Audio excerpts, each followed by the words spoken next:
পিছনে আর পিছনে বাংলাদেশ জামাত ইসলামী জাতিসংঘ জবাব দেয় ফিলিস্তিনে হামলা কেন জাতিসংঘ জবাব দেয় ফিলিস্তিনে হামলা কেন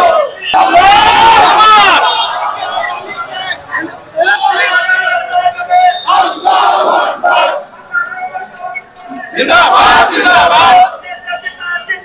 বাংলাদেশ জামাত ইসলামী জাতিসংঘ জবাব দেয় ফিলিস্তিনে যুদ্ধ কেন ফিলিস্তিনে জবাব দেয়